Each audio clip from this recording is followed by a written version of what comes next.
I just want to welcome our final guest this morning. He's a long time later on these issues, Colorado Senator John Hickenlooper.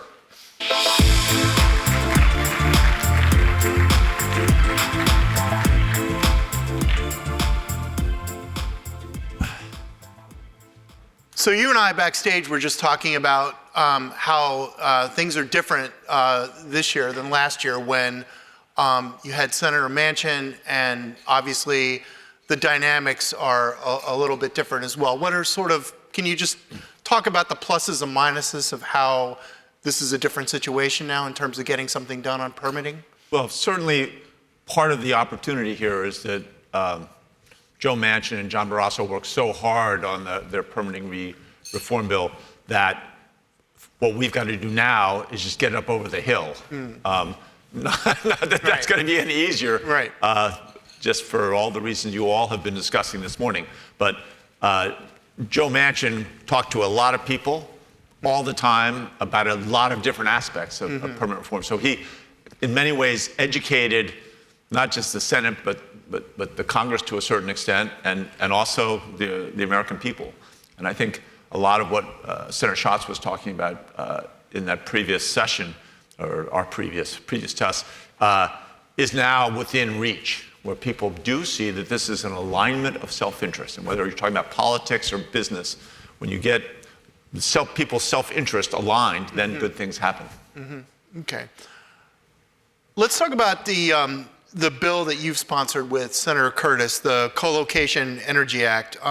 It would authorize renewable developers to evaluate and, with leaseholders' consent, build clean energy projects on existing lease areas. Can you sort of elaborate on that, particularly the importance of that leaseholder consent issue?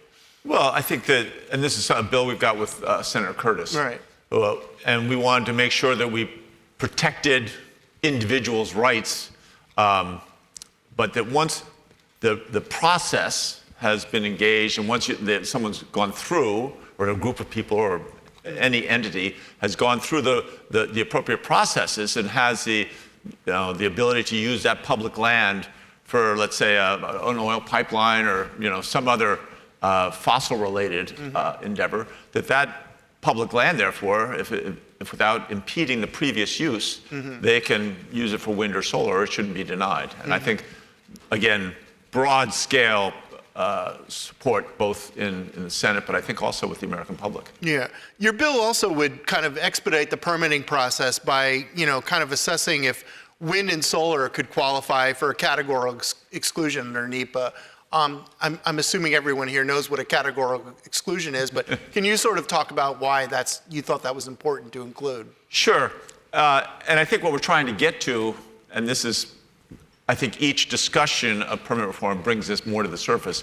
We've got to get to all of the above. And as Senator Schatz was saying, whether it's fossil related or whether it's renewable, we've got two real directives from the American people.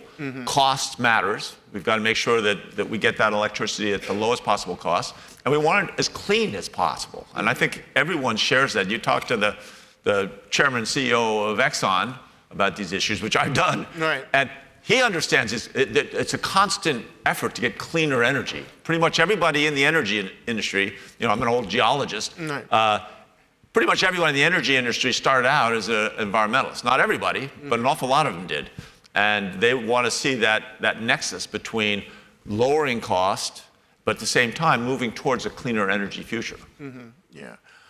Being a geologist, as you mentioned, and coming from a state like you do, you obviously had a long time interest in mining and critical minerals. And you've talked in the past about achieving, quote, an alignment of self-interest when it comes to approving mining projects in particular. Can you sort of talk about how the Democratic Party has kind of evolved on this issue of looking at, the need for dealing with mining and critical minerals? Yes, and let me just start by saying that as a party, we have always, zealously protected the environment. And within permitting reform, I think what we're talking about is not in any way diminishing or diluting the environmental protections that we have in place. What we're suggesting is that we can look at those risks and assess them, make sure that there's full transparency that the public can see everything that's going on.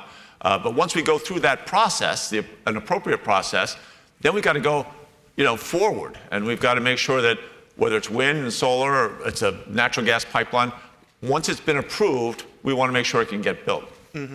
Okay. During last year's permitting discussions, you were a big champion of two bills. One was big wires and the other was the Speed and Reliability Act as part of a permitting package. My understanding is that you're no longer doing those minimum transfer requirements in the Speed Act, but you're still pursuing, or in the big wires, but you're still pursuing provisions in speed and reliability. Can you sort of talk about that? Yeah, and again, you're getting into the details, but sometimes the detail is where it really matters.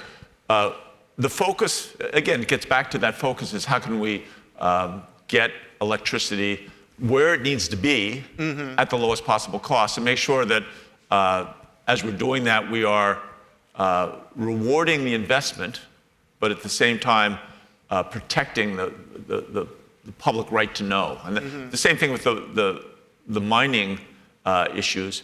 We're in that unusual place right now where there is a large section of public opinion that recognizes that we have a unique alignment of self-interest, right? If you care about the climate crisis or the issues around climate change, you almost by necessity have to recognize that these little things matter and that we've got to follow through on the details to get the lowest possible cost. And in many ways, that means we've got to move more quickly. So if you've always resisted any big construction project, we need more copper, more nickel, more cobalt, more rare earth minerals. We need all these things to address climate.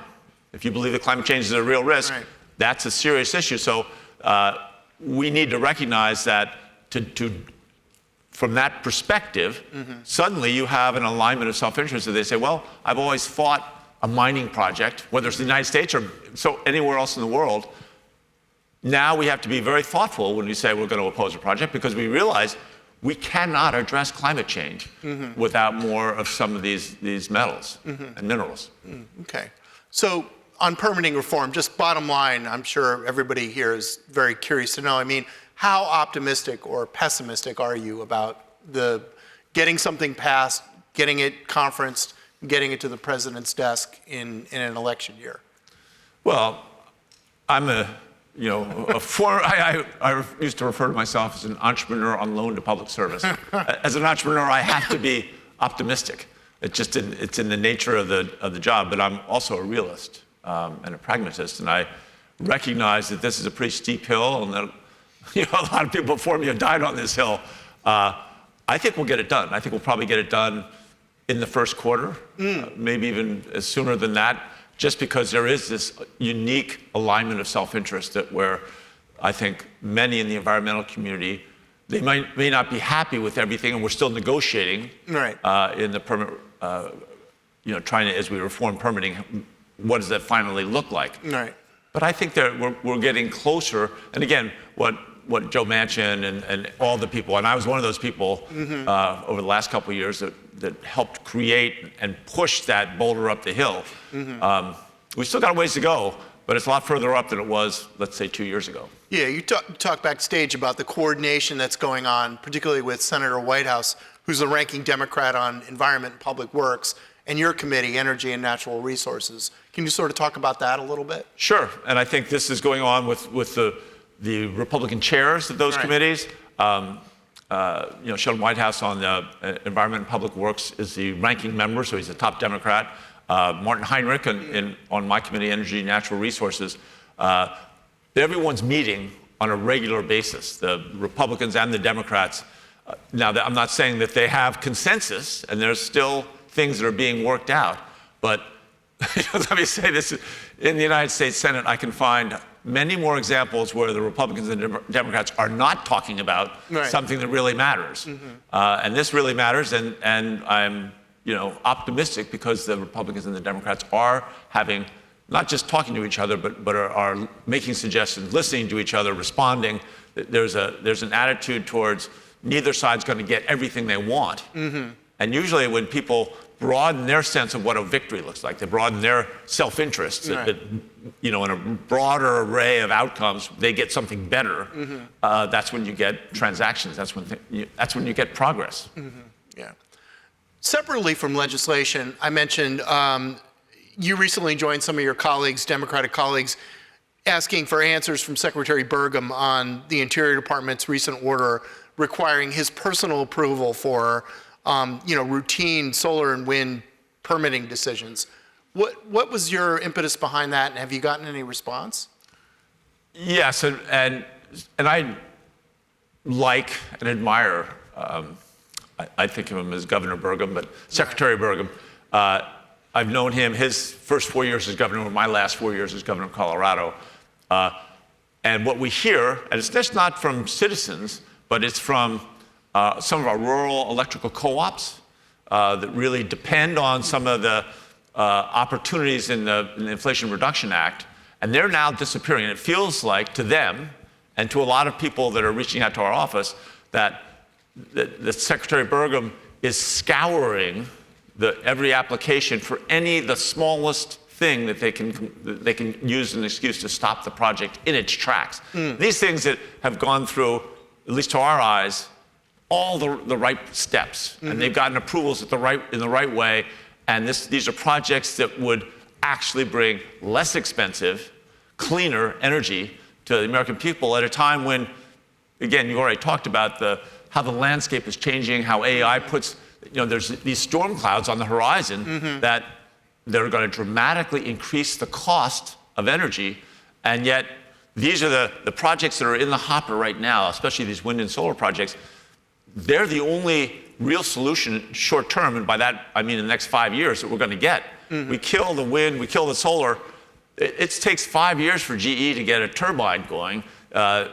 We're condemning ourselves to seeing, you talk about inflation, we're going to double the rate of inflation in terms of utility costs this year, almost certainly, and it could get worse in the following years. And that's going to create, as Senator Schatz pointed out, for a lot of people, they're just trying to pay their utility bill and get their rent paid at the end of the month. And doubling the rate of inflation or quadrupling the rate of inflation is not acceptable.